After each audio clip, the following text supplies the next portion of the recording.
Paano palitan ang in-schedule natin ng post sa ating mga Facebook account? Kung nag-schedule po kayo ng post at gusto nyo po itong palitan, ganito lang po ang gagawin natin. Pero bago po tayo magpalit ng in-schedule na post, mag-post muna tayo guys. Click po natin ang what's on your mind. Mag-post lang tayo. Click natin ang photo or video. Piliin lang natin yung video na ipopost natin o yung schedule nating post. Then dito, say something about this video. Maglalagay lang tayo dito guys na title. Halimbawa guys, ito yung ilalagay ko. Then click po natin ang AI label off. I-turn on lang po natin ito guys. Then click na po natin ang next. May nakalagay po sa taas na add title. Ilalagay lang po natin ang title ng ating video. Halimbawa guys, ito.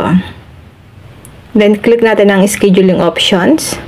Dito, click po natin ang schedule for later. Dito, maglagay lang tayo dito ng month, date, kung kailan nyo po siya ipopost. Halimbawa guys, sa akin ito. Then, click na po natin ang okay. At dito guys, kung anong oras po natin ipopost. Halimbawa guys, ito. Ayan guys, mag-set lang tayo ng time. Ayan, kapag okay na yan, click nyo po yung okay. Then, click natin ang save. Click natin ang share to your story. I-turn on lang po natin ito. Then, click po natin ang save. Para once na na-post po ito, automatic din po ito na mapopost sa ating story or my day. Click add to playlist. Ilalagay lang natin siya sa Facebook Reels topic. Kung meron po kayong pang playlist, ilagay po natin. Then, click na po natin ang schedule. Ngayon guys, para mapalitan po yung in-schedule natin kanina na pinost natin, click nyo po ang Chrome browser.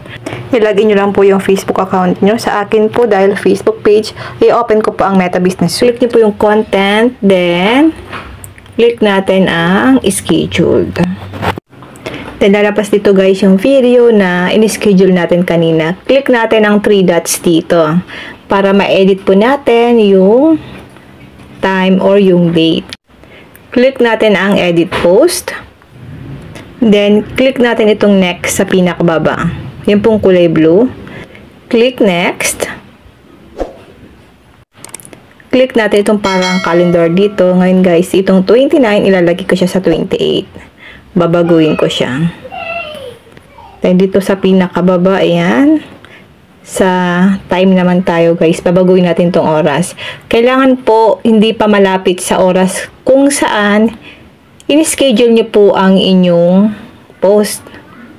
Meron siyang schedule post need to be shared between 20 minutes and 29 days from when you create them. Okay? So ito guys ang gagawin natin. Kapag may kulay red na ganyan, kailangan mo pong baguhin yung minutes dito. Sa akin guys, ito, ilalagay ko siya sa 1650. Ayan. So, nawala po yung kulay red. Yung parang alert. Then, sa pinakababa, i-tap naman natin yung scheduled. So, ganun lang po mag-change or palitan yung na-scheduled nating post sa ating mga Facebook account.